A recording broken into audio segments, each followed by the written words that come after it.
लालू ने कहा था बिहार में कि बिहार की सड़कों को मैं हेमा मालिनी जी के गालों जैसे बना दूंगा। लालू ने झूठ बोला था, नहीं बना पाया।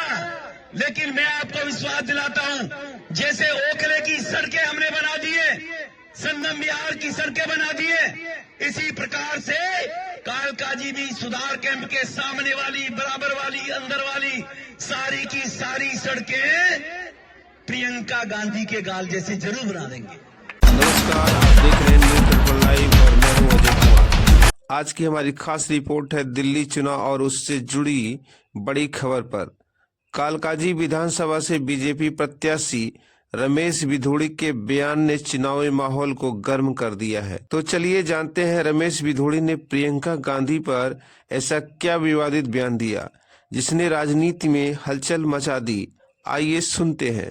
लालू ने कहा था बिहार में कि बिहार की सड़कों को मैं हेमा मालिनी जी के गालों जैसे बना दूंगा। लालू ने झूठ बोला था, नहीं बना पाया। लेकिन मैं आपको विश्वास दिलाता हूं, जैसे ओखले की सड़कें हमने बना दिए, संगम बिहार की सड़कें बना दिए, इसी प्रकार से कालकाजी भी सुधार कैंप के सामने वाली, बराबर वाली, अंदर वाली सारी की सारी सड़कें प्रियंका गांधी के गाल जैसे जरूर बना देंगे। अब एक नजर डालते हैं प्रियंका गांधी ने रमेश बिधूड़ी के इस विवादित बयान पर क्या प्रतिक्रिया दी।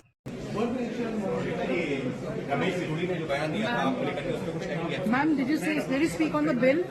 प्रियंका गांधी की निकल रही यहाँ पर। Ma'am, did you speak on the bill? कई नेता यहाँ से अपने गानों के बारे में बात नहीं की उन्होंने। हालांकि बाद में उन्होंने कहा कि मैं जो है खेद व्यक्त करता हूँ।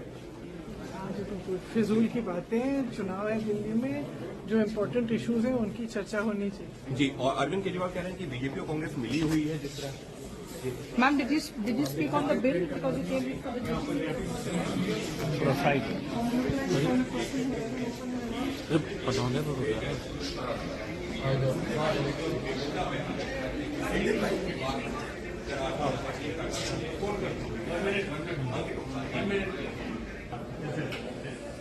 कांग्रेस नेताओं ने इस आपत्तिजनक बयान पर जमकर नाराजगी जताई है।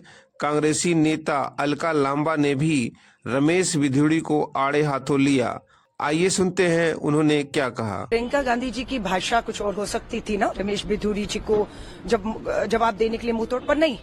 वो परिवार ऐसा है, इतना सभ्य है और वो इस तरह के बयानों से विचलित नहीं होता। जितना मर्जी अपमान करे, नीचा दिखाएं। और पूरे कालकाजी में चर्चा हो रही है कि रमेश बिधूड़ी, प्रियंका कौन है, किसी की बेटी और बहन है, उसके गालों जैसी सड़क बनेगी कहकर तुमने हर घर की माँ बहन बेटी का अपमान किया है। यानी कि कल को हमारी गली में आओगे तो कहोगे फलाने के जो है गालों की तरह मैं ये करूंगा, उसकी बेटी के गालों की तरह, उसकी बेटी की आंखों की तरह। सो अपमानित हुई है, बर्दाश्त नहीं किया जा रहा। कालकाजी में आइए, मैं आपको आमंत्रित करती हूँ। एक एक बेटी और बहन से, पिता भाई से मिलिए। गुस्सा है और रमेश बिधूड़ी अपने बयानों की वजह से लोगों के दिलों से उतर चुके हैं। भारी विरोध होगा, महिलाएं उनको घेरने वाली हैं। उनसे माफी अब एक से नहीं, हर कालकाजी की महिलाओं से एक एक से माफी मांगनी होगी। शायद तब भी मुझे लगता है कि चुनाव निकल जाएगा, माफ नहीं करेंगे। और चुनाव में आने से पहले वो बाहर हो चुके हैं। दिल्ली में इस समय विधानसभा चुनाव का ऐलान हो चुका है। ऐसे में रमेश बिधूड़ी का यह बयान न सिर्फ उनकी छवि बल्कि पार्टी की स्थिति पर भी सवाल खड़े कर रहा है। अब रमेश बिधूड़ी अपने इस विवादित बयान पर सफाई देते नजर आ रहे हैं। आइए सुनते हैं उन्होंने अपनी सफाई में क्या कहा। 24 में बोला, उसको दोहराया। और हेमा जी के बारे में, लालू जी जो इनकी सरकार में मंत्री रहे हैं वो माफी मांगे। वो हेमा जी के बारे में, जो लालू जी अलायंस में चलते हैं, ये हेमा जी के बारे में अगर बोला है ऐसे अपशब्द। और प्रियंका गांधी एक विशेष वीआईपी कल्चर खानदान से है। क्या करोड़पति की एक खानदान की बेटी तो महिला है, और एक जनरल परिवार से निकलने वाली हेमा मालिनी वो महिला नहीं है। वो महिला नहीं है। एक खानदान विशेष से निकलकर आने वाला नेहरू खानदान का परिवार, राजकुमार होगा, महिला होगी। गरीब परिवार में, सामान्य परिवार में रहने वाली महिला नहीं है। कांग्रेस माफी मांगे, कांग्रेस लालू से माफी मंगवाए, और ऑन बिहाफ ऑफ लालू उनकी सरकार में मंत्री रहे हैं, वो उनसे माफी मांगे। वो कंपेयर किया गया है। जैसा कोई आगे से बोलेगा, प्रधानमंत्री के पवन खेड़ा जी जो रफूगर हैं कांग्रेस के, जो केवल चाटुकारिता का कारण राजनीति में हैं, शिराजी के जमाने में सबको मालूम है कैसे दलाली के करते थे। मैं उनसे पूछना चाहता हूँ, पवन खेड़ा जी से प्रधानमंत्री जी की पिताजी के बारे में जो टिप्पणी की, पवन खेड़ा माफी मांगे। ये पहले माफी मांगने की, वरना जिस प्रकार की भाषा का उपयोग करेंगे, ईंट का पत्थर हमेशा ईंट का जवाब हमेशा पत्थर से दिया जाएगा। बयान आपका गलत था, मतलब आपको नहीं लगता कि बयान आपका गलत है? आपको लगता है हेमा मालिनी जी महिला है कि नहीं है, मुझे बताइए। हेमा मालिनी जी महिला है नहीं है? पहले जिसने गलती की पहले वो माफी मांगेगा ना।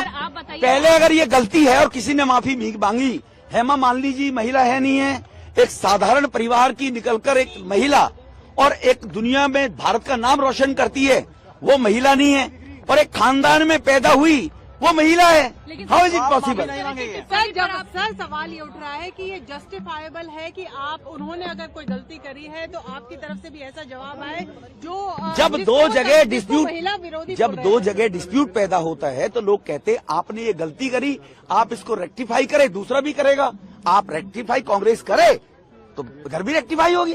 अलका लामा जी कह रहे हैं कि जो बीजेपी और आम आदमी पार्टी है दोनों महिला विरोधी हैं और इन दोनों के बीच साठ काट है। किस तरीके से इस आरोप को आप देख रहे हैं? बहुत इंटरेस्टिंग। महिलाओं के बारे में जो योजनाएं केंद्र सरकार में भारतीय जनता पार्टी के द्वारा लाई गई है, झूठे आश्वासन नहीं देना, झूठे किसी के वायदे नहीं करना, ये केवल बीजेपी करती है।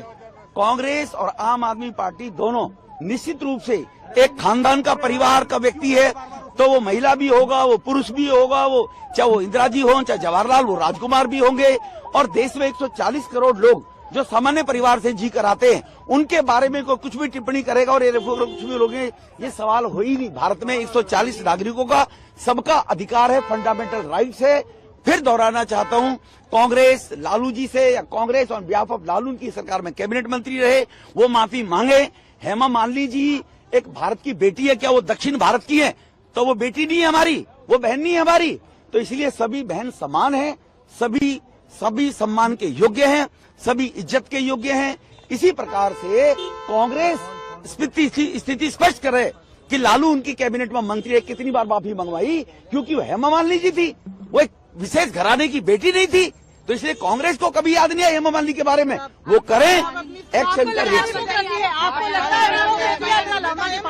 ये हिपोक्रेसी ही है, उनके पास कुछ है नहीं, भ्रष्टाचार किया, जवाब है नहीं कोई, अब वोट कैसे मांगेंगे? अब वोट इसी प्रकार से ऐसे ही नौटंकी करके मांगने की कोशिश करेंगे। लेकिन उस परिवार ने, नेहरू परिवार ने इस देश को 70 साल में बर्बाद किए। वो ये चाहते हैं उस परिवार की चाटुकारिता करते हुए लोग उनको वोट दे देंगे। उनकी गलतफहमी है, उस परिवार से देश अब नफरत करता है। उस देश ने देश का पार्टीशन करा है, उस परिवार ने देश के अंदर सेक्युलरिज्म के नाम से बहुसंख्यक समाज को बर्बाद किया है। तो उस परिवार के नाम से रोटी सेकेंगे। अब देश उस परिवार को नकार चुका है। धन्यवाद। तो यह था रमेश बिधूड़ी का प्रियंका गांधी और कांग्रेस पर विवादित बयान। आपका क्या मानना है? क्या इस तरह के बयान चुनावी माहौल पर असर डालते हैं?